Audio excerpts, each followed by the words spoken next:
Estudo do livro Roteiro, Livro de Emmanuel, Psicografia de Chico Xavier, Espiritismo e Atualidade, lição 22.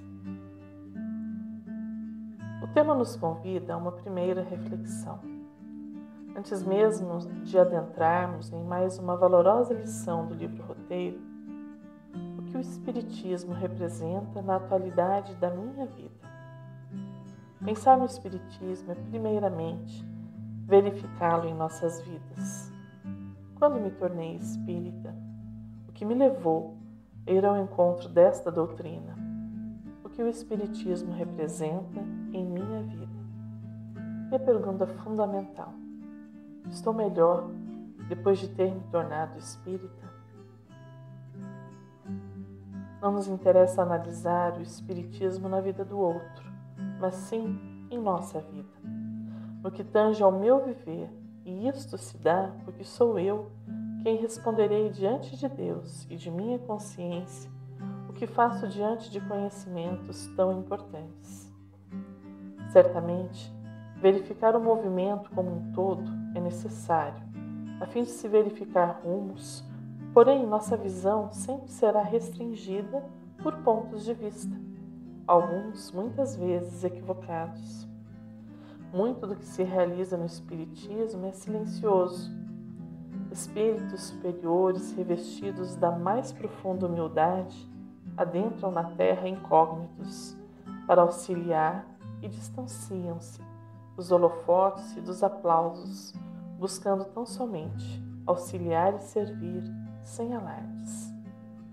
Eis a razão pela qual nossa avaliação do todo estará sempre atrelada aos frutos que produz, como bem nos ensinou o Cristo. A doutrina espírita, quando bem compreendida, assemelha-se à atuação do verdadeiro cristão, pois o Espiritismo nada mais faz do que reviver os ensinamentos trazidos por Cristo sob a inspiração da fé raciocinada. Iniciemos assim as reflexões da lição sugeridas por Emmanuel. O Espiritismo, nos tempos modernos, é sem dúvida a revivescência do cristianismo em seus fundamentos mais simples. Quais eram estes fundamentos que precisam ser vivificados em nossos corações? O livro Ave Cristo, de Emmanuel, nos traz um belíssimo relato destes tempos idos que hoje somos convidados a reviver. Dificilmente, à distância de séculos, poderá alguém perceber com exatidão a sublimidade do cristianismo primitivo. Experimentados pela dor, amavam-se os irmãos na fé segundo os padrões do Senhor. Em toda parte, a organização evangélica orava para servir e dar, em vez de orar para ser servida e receber. Os cristãos eram conhecidos pela capacidade de sacrifício pessoal a bem de todos, pela boa vontade, pela humildade sincera, pela cooperação fraternal e pela diligência que empregavam no aperfeiçoamento de si mesmos. Amavam-se reciprocamente, estendendo os raios de sua abnegação afetiva por todos os núcleos da luta humana, jamais traindo a vocação de ajudar sem recompensa, ainda mesmo diante dos mais renitentes algozes. Ao invés de fomentarem discórdia e revolta entre os companheiros ungidos à canga da escravidão, honravam no trabalho digno a melhor maneira de amparar-lhes a libertação. Sabiam apagar os pruridos do egoísmo para abrigarem, sobre o próprio teto, os remanescentes das perseguições. Inflamados de fé na imortalidade da alma, não receavam a morte. Os companheiros martirizados partiam como soldados de Jesus, cujas famílias na retaguarda lhes cabia proteger e educar. Trecho do livro Ave Cristo, sobre a Igreja de Lyon. Eis o roteiro de amor e luz que somos convidados a resgatar, tarefa árdua, difícil, porém possível e necessária. Sigamos a lição. Descerrando a cortina densa, postada entre os dois mundos, nos domínios vibratórios em que a vida se manifesta, mereceu desde a primeira hora de suas arregimentações doutrinárias o interesse da ciência investigadora, que procura escravizá-lo ao gabinete ou ao laboratório, qual se for a mera descoberta de energias ocultas da natureza, como a da eletricidade, que o homem submete ao seu bel prazer, na extensão de vantagens ao comodismo físico. Reduzir o espiritismo ao seu aspecto científico é um engano que atravessa o século e persiste em nosso meio. Esclarece-nos o benfeitor, mostrando-nos este movimento do homem de querer submeter ao seu bel prazer esta doutrina de luz, retirando-lhe a profundidade de que se reveste para mostrar-lhe apenas o aspecto que a ciência alcança. É um limitador, escravizá-lo ao gabinete.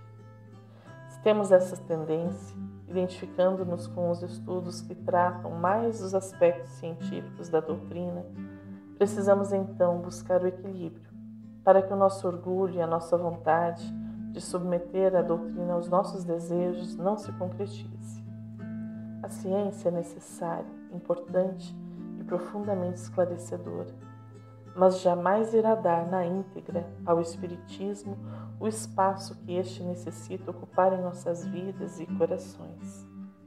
A doutrina espírita é mensagem do Cristo à humanidade, mensagem clara e límpida, convidando-nos a um novo viver, pautado na fé raciocinada. Caminhemos um pouco mais com Emmanuel. Interessada no fenômeno, a especulação analisa-lhe os componentes, acreditando encontrar no intercâmbio entre as duas esferas nada mais que respostas a velhas questões de filosofia, sem qualquer consequência de ordem moral na experiência humana. Quando o Espiritismo é solução para a vida alheia e não para a minha, quando assistimos a uma palestra, lemos um livro ou comparecemos a uma reunião, pensando em como isso seria útil a fulano ou ciclano, estamos caminhando como filósofos que analisam as questões do mundo, dando aos fatos as mais diversas teorias, sem, contudo, adentrarmos no mundo interior que necessita ser desbravado. Nossos sentimentos necessitam de todo o nosso esforço e energia para serem trabalhados e melhorados, de tal forma que quem se ocupa com sua reforma íntima raramente tem tempo ou disposição para criticar a vida alheia. Abordemos, enfim, a questão religiosa. Erra, todavia, quem se norteia por essas normas, de vez que o Espiritismo, positivando a sobrevivência além da morte, envolve em si mesmo o vasto quadro de ilações no campo da ética religiosa, constrangendo o homem a mais largas reflexões no campo da justiça. Não cogitamos aqui de dogmática, de apologética ou de qualquer outro ramo das escolas de fé em seus aspectos sectários. Não nos reportamos a religiões, mas à religião, propriamente considerada como sistema de crescimento da alma para a celeste comunhão com o Espírito Divino. Chico Xavier nos deixa um ensinamento. A doutrina espírita é ciência, filosofia e religião. Se tirarmos a religião, o que é que fica? Fica um corpo sem coração. Se tirarmos a ciência, fica um corpo sem cabeça. E se tirarmos a filosofia, fica um corpo sem membros. Como saber, então, se estamos no caminho correto? Como saber se estamos neste sistema de crescimento da alma para a celeste comunhão com o Espírito Divino? Podemos aparentar evolução, podemos aparentar superioridade, mas Deus nos conhece intimamente e sabe o que vai em nosso coração. Emmanuel nos esclarece sobre esta questão na lição Sentimento e Razão. A razão é o caminho humano, o sentimento é a luz divina. Por esse motivo, todos os investigadores da verdade transcendente que percorram a estrada da experimentação sem a fé, marcham às escuras e, não raro, esbarram na solidão e nos desesperos supremos.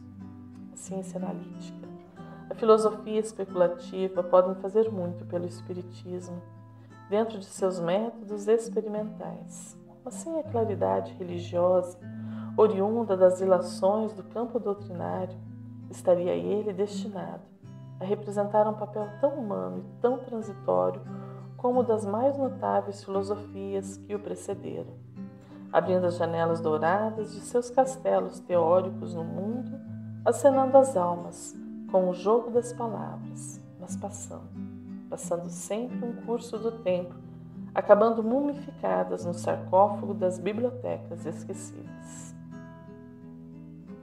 Os espiritistas sinceros devem saber que a ciência e a filosofia do planeta são um conjunto de verdades provisórias. Suas equações variam de cérebro a cérebro, como de escola para escola.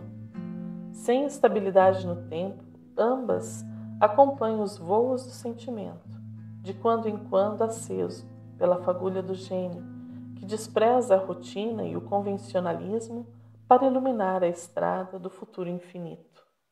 Só o sentimento é bastante grande para elevar-se da esfera comum, quebrando as fórmulas rasteiras.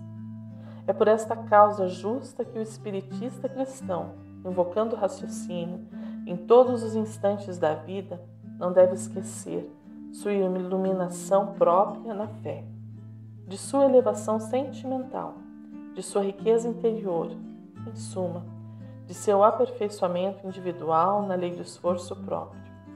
E ainda por isso, que todos os trabalhadores espirituais da grande causa centralizam os seus ensinamentos em Cristo Jesus, fundamento de toda a verdade sobre a terra e modelo supremo de todas as criaturas humanas, em face de sua necessidade imediata de renovação interior. Livro Coletânea do Além, lição 48. Recordemos a frase de Emmanuel: 2 asas conduzirão o espírito humano à presença de Deus. Uma chama-se amor, a outra sabedoria. Por muitos séculos temos trabalhado em prol do nosso avanço intelectual. Não obstante, o mundo nunca esteve tão necessitado de valores morais como a compaixão e a caridade. Sigamos em frente com mais um trecho do livro Roteiro. Desdobrando o painel das responsabilidades que a vida nos confere, o novo movimento de revelação implica abençoado e compulsório desenvolvimento mental. A permuta com os círculos de ação dos desencarnados compele a criatura a pensar com mais amplitude dentro da vida. Novos aspectos da evolução se lhe descortinam e mais rico material de pensamento lhe enriquece os celeiros do raciocínio e da observação. A doutrina espírita nos permite um novo olhar para o mundo que nos cerca, até mesmo o mundo que não vemos com os nossos olhos físicos. Este entendimento promoverá em cada ser motivações e resultados distintos, mas certamente mais amplos. A vida que antes se restringia a uma experiência, agora é compreendida com uma multiplicidade de experiências, ora aqui, ora acolá, permitindo-nos um novo olhar até mesmo sobre a enfermidade e a morte física. Observará o próximo sabendo que cada um trilha seu caminho evolutivo e todos, a seu tempo, encontrarão um caminho de luz para trilhar, e isto lhe permitirá um olhar mais branco, mais indulgente com as faltas alheias e até mesmo com as próprias faltas. O Espiritismo nos ensina que somos responsáveis pelo caminho que trilhamos, semeando e colhendo através dos séculos e dos milênios. Eis o papel do herdeiro, que deixa de ser alguém que assiste a tudo passivamente, qual a imposição do destino, para assumir o seu papel de alguém que responde por suas atitudes e pensamentos, diante de si mesmo e diante de Deus, buscando melhorar-se a cada passo, errando e recomeçando, sempre no intuito de renovar-se. Sigamos com a lição. Entretanto, como cada recipiente guarda o conteúdo dessa ou daquela substância, segundo a conformação e a situação que lhe são próprias, a doutrina renovadora, com os seus benefícios, passa despercebida ou escassamente aproveitada pelos que se inclinam às discussões sem utilidade, pelos que se demoram no êxtase improdutivo ou pelos que se arrojam aos despenhadeiros da sombra, companheiros ainda inaptos para os conhecimentos de ordem superior, trazidos à Terra não para a defesa do egoísmo ou da animalidade, mas sim para a espiritualização de todos os seres. Recordemos a palavra de Paulo aos Romanos: se somos filhos, então somos herdeiros. Herdeiros de Deus e co-herdeiros com Cristo, se de fato participamos dos seus sofrimentos, para que também participemos de sua glória. Considero que os nossos sofrimentos atuais não podem ser comparados com a glória que em nós será revelada. Percebemos a riqueza que o conhecimento do Espiritismo nos oferta e também torna-se responsável pelo que se faz com este saber. O que seriam, então, discussões sem utilidade, que Emmanuel cita? Para responder a esta pergunta, precisamos saber qual o objetivo da reencarnação. A questão 132 do Livro dos Espíritos nos esclarece. Objetivo da encarnação. Qual o objetivo da encarnação dos espíritos? Deus lhes impõe a encarnação com o fim de fazê-los chegar à perfeição. Para uns é expiação, para outros missão. Mas para alcançarem essa perfeição, têm que sofrer todas as vicissitudes da existência corporal. Nisso é que está a expiação. Visa ainda outro fim a encarnação, o de pôr o espírito em condições de suportar a parte que lhe toca na obra da criação. Para executá-la, é que em cada mundo toma o espírito um instrumento em harmonia com a matéria essencial desse mundo, a fim de aí cumprir, daquele ponto de vista, as ordens de Deus. É assim que, concorrendo para a obra geral, ele próprio se adianta. A ação dos seres corpóreos é necessária à marcha do universo. Deus, porém, na sua sabedoria, quis que nessa mesma ação eles encontrassem um meio de progredir e de se aproximar dele. Deste modo, por uma admirável lei da providência, tudo se encadeia, tudo é solidário na natureza. Estamos encarnados para progredir e toda a nossa energia deve ser nesta direção. Assim, discussões que não visem o aprimoramento do homem, seja no aspecto intelectual ou moral, devem ser evitadas a fim de que façamos bom proveito desta existência que nos é concedida. Mas não é apenas saber, é sobretudo buscar a vivência deste conhecimento pautado no exemplo do Cristo, nosso modelo e guia. É nesse sentido que Emmanuel prossegue a lição. De que nos valeria a prodigiosa descoberta de Watt se o vapor não fosse disciplinado a benefício da civilização? Que faríamos da eletricidade sem os elementos de contenção e transformação que lhe controlam os impulsos?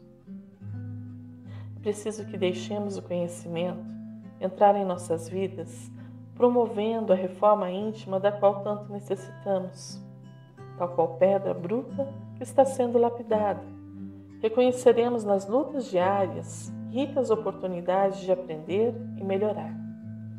Reconheceremos nossa imperfeição e não nos ateremos a ela com culpa ou estagnação, mas buscaremos os mais diversos meios para crescermos e evoluirmos. A nossa vontade nos dirige e a ela precisamos associar a disciplina, como nos explica Emmanuel em mais esse trecho da lição. No espiritismo fenomênico, somos constantemente defrontados por aluviões de forças inteligentes, mas nem sempre sublimadas, que nos assediam e nos reclamam. Aprendemos que a morte é questão de sequência nos serviços da natureza. Reconhecemos que a vida estua ao redor de nossos passos, nos mais variados graus de evolução. Daí o impositivo da força disciplinar. Urge o estabelecimento de recursos para a ordenação justa das manifestações que dizem respeito à nova ordem de princípios que se instalam vitoriosos na mente de cada um. Emmanuel afirma no livro Joia que a disciplina é alicerce da vida. Mostra-nos que temos a liberdade de agir, dispomos do nosso livre-arbítrio em todos os aspectos de nossa existência. Prossegue o benfeitor alertando-nos. Estejamos alertas no mundo de nós mesmos, procurando aprender e servir nas bases do amor puro e da humildade, de vez que todos nós, à luz do discernimento, dispomos de liberdade para cumprir as obrigações que nos cabem perante a lei, plasmando o direito ao céu, a começar de nós, ou para cultivar a rebeldia sistemática, pela qual arrasamos os talentos divinos, gerando em nossas almas os agentes de desequilíbrio, que equivale, na vida, ao martírio infernal. Disciplina para estudar, para realizar as tarefas no trabalho, em casa, também as tarefas voluntárias, com todo amor e zelo, aproveitando-as para o constante lapidar a que somos submetidos. Não basta estar encarnado, é preciso que aproveitemos as oportunidades que a encarnação nos oferta. Encerra a lição. Para cumprir essa grande missão, o Evangelho é chamado a orientar os aprendizes da ciência do Espírito para que, levianos ou desavisados, não se precipitem a imensos resvaladouros de amargura ou desilusão. Voltemos à nossa vida, os ensinos morais do Evangelho de Jesus. Cuidemos para que a caridade seja um norte em nossas vidas e corações. Tenhamos consciência e maturidade para sermos quem queremos ser, sem desculpas, sem atrasos, mas sempre com alegria e fé, seguindo em frente. Jesus nos guia em sua seara divina, alertando-nos para os desenganos que o caminho nos oferece. Um fraterno abraço e até o próximo estudo.